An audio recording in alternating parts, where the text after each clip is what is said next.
ఒక్కసారి కొమ్మూరి గోల్డ్ కి కాల్ చేయండి. తాకట్లో ఉన్న మీ బంగారాన్ని విడిపించి మార్కెట్ ప్రైస్ కి వాళ్ళు కొనుక్కుని మిగతా డబ్బులు మీకు ఇచ్చేస్తారు. హాయ్, వెల్కమ్ టు మనం టీవీ. కట్నం అడిగేవాడు గాడిద.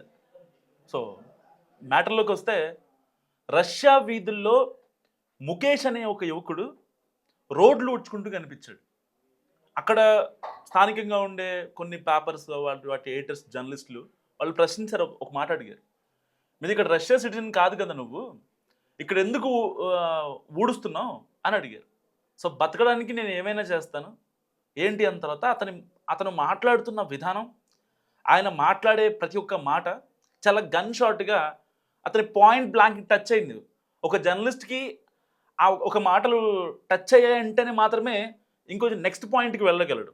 సో అదే పాయింట్లో తనను ఒక 5 నిమిషాలు కూర్చోబెట్టి మాట్లాడాడు. మరి ఒక టెక్కీగా, ఒక సాఫ్ట్వేర్గా ఉండి ఏ టెక్నాలజీని కూడా నువ్వు అంటే దానికి కూడా కోడింగ్ ఇవ్వగలిగే శక్తి నీ దగ్గర ఉన్నప్పుడు ఎందుకు ఇక్కడ రోడ్లు ఊడుస్తున్నావు ఏంటి అంటే, దానికి అతను చెప్పిన సమాధానానికి ఆ జర్నలిస్ట్ ఒకసారిగా నివ్వెరపోయాడు. నిజంగా అంటే భారతీయులు తక్కువ శాలరీకి పనిచేస్తారని తెలుసు, కానీ ఏ పని అయినా చేయగలరు నిర్మోహమాటంగా, డబ్బులు సంపాదించడం కోసం ఏ పని అయినా చేయగలరు అంటే ఒక పాజిటివ్ వేలో నేను మాట్లాడేది, నాట్ ఇన్ నెగిటివ్ వే. అంటే డబ్బులు ఏ రకంగా ఈజీ మనీ కోసం అడ్డదారులు తొక్కే వాళ్ళు ఉన్నారు, ఈజీ మనీ కోసం కోర్టులు కేసులు చుట్టూ తిరిగే వాళ్ళు ఉన్నారు, ఒకరి డబ్బులు కాజేయాలని ఉన్నారు చాలామంది. కానీ అతని కష్టం మీద బతికి, సో ఒక పక్క సాఫ్ట్వేర్ ఇండస్ట్రీ పడిపోతుంది కాబట్టి అట్లీస్ట్ మా ఇంట్లో వాళ్ళని నేను సెటరేట్ చేసుకోవాలి అంటే, ఫర్దర్గా నేను ఒక స్థాయికి వెళ్ళాలి అంటే ఆ జాబ్ ఏదైనా పర్లేదు, నాకు 4 రాళ్ళు వెనకేసుకుంటే చాలు అని ముఖేష్ చెప్పిన మాటలు, అతని స్టోరీ ఇప్పుడు సోషల్ మీడియాలో తెగ వైరల్గా మారింది. సో కొన్నాళ్ళుగా ఐటీ ఇండస్ట్రీ తీవ్రమైనటువంటి అప్స్ అండ్ డౌన్స్కి ఎదుర్కొంటుంది. సో అధ్యక్షుడు ట్రంప్ ఆంక్షలు విధించడంతో కొన్ని కంపెనీలు అయితే అసలు ఉద్యోగుల్ని తొలగించేసే పనిలో పడ్డాయి. H1B వీసాలు రావట్లేదు, చాలామంది ఉద్యోగులు రోడ్డున పడ్డారు. సో అలాంటి వారిలో భారతీయ టెక్కీ ముఖేష్ మండల్ ఒకడు. ఆయన రష్యా వీధుల్లో ఊడ్చే పనిలో చేరడం అందరినీ దృష్టిని ఒక్కసారిగా ఆకర్షించింది. సో అతని మళ్ళీ జీతం తక్కువేం కాదు, 1,00,000 పైమాటే. రష్యాలోని సెయింట్ పీటర్బర్గ్ సిటీలో విధులు ఊడుస్తూ కనిపించాడు భారతీయ టెక్కీ ముఖేష్ మండల్. సింపుల్గా చెప్పాలంటే మున్సిపల్ పారిశుద్ధ్య కార్మికుడిగా ఉద్యోగం చేస్తున్నాడు. నెలకు జీతం కూడా తక్కువేం కాదు, దాదాపుగా 1,00,000 పైమాటే, సరదాగా 1,50,000 ఉంటుంది. అంతేకాదు ఉచిత వసతి అండ్ భోజన సౌకర్యం కూడా ఉంటుంది. మైక్రోసాఫ్ట్ వంటి కంపెనీల్లో పనిచేసిన అనుభవం ముఖేష్ సొంతం.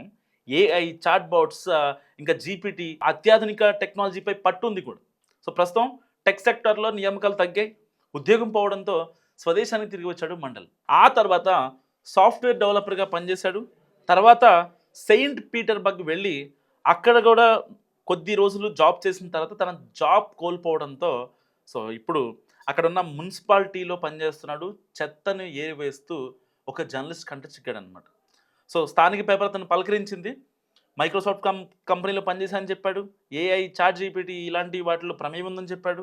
అండ్ ఫైనల్గా కట్ చేస్తే నగర వీధుల్లో కార్మికుల కొరత ఉన్నట్లు తెలిసి ఆ చెత్తని ఇవ్వడానికి కూడా అతను వెనకాడలేదు.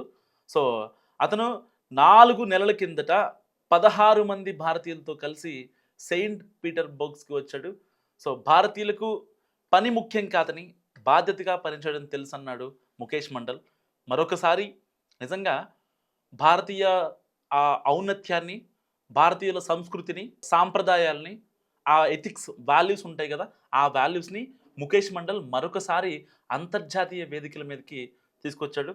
సో అంటే పని ముఖ్యం కాదు, బాధ్యతగా ఉండడం ముఖ్యం. ఇక్కడ ఏ పని చేస్తున్నాం అనేది కాదు. నిజంగా మన భుజాల మీద ఉన్న బరువు చూసుకుంటే సో ఏ పని ఎలా చేస్తున్నాం అనేది మనకే అర్థం కాదు. అంటే కొన్నిసార్లు మనం ఇగో దించుకొని కూడా మన స్థాయి తగ్గించుకొని కూడా మనం పనులు చేస్తూ ఉంటాం. సో రష్యాలో ఏడాది పాటు ఉండి డబ్బు సంపాదించి తిరిగి ఇండియా వెళ్తానని కూడా చాలా కాన్ఫిడెంట్గా చెప్పాడు. సో పరిస్థితులు అనుకూలించిన సమయంలో ఇదొక ప్రత్యేక పరిస్థితిలో చేస్తానని మనసులోని మాట కూడా బయటపెట్టాడు. సో మున్సిపల్ రోడ్ నిర్వహణ సంస్థ ద్వారా ఉద్యోగం లభించింది ముఖేష్ మండల్కి. వీధులను క్లీన్ చేయడం, ఆ యొక్క డస్ట్ని తీసేయడం, సో మెయింటెనెన్స్ కావచ్చు వంటి విధులు ఇప్పుడు ముఖేష్ మండల్ అక్కడ రష్యాలో నిర్వహిస్తున్నాడు. కాంట్రాక్ట్ పద్ధతిలో ఇతన్ని నియమించుకున్నారు. అక్కడ స్థిరపడటానికి కూడా మద్దతు ఇచ్చినట్టు కూడా ఆ కంపెనీలు చెప్తున్నారు. అంటే ఇతని యొక్క కాన్ఫిడెన్స్ కావచ్చు, పనిచేసే విధానం కావచ్చు, అది వాళ్ళకి బాగా నచ్చింది. సో దానివల్ల ఇతనికి అక్కడ స్థిరపడటానికి కూడా, పీఆర్ అవ్వడానికి కూడా ఆ కంపెనీ ప్రతినిధులు ఏమాత్రం వెనకాడలేదు. సో భారత్ నుంచి వెళ్ళిన చాలామంది రకరకాల వృత్తుల్లో కొలువుదీరారు. కొందరు రైతులుగా, కొందరు డ్రైవర్లుగా, కొందరు ఆర్కిటెక్టులుగా, ఈవెంట్ ఆర్గనైజర్లు, ఇంకా టెక్నీషియన్స్, ప్లంబర్లు, ఇంకా వేర్ హౌస్లో పనిచేసే వాళ్ళు, ఇలా చాలామంది చాలా రకాల పనులు చేస్తున్నారు. కానీ వారిలో టెక్కీ మండల్ కూడా ఒకడు. మున్సిపాలిటీ వర్కర్గా జాయిన్ అయ్యాడు.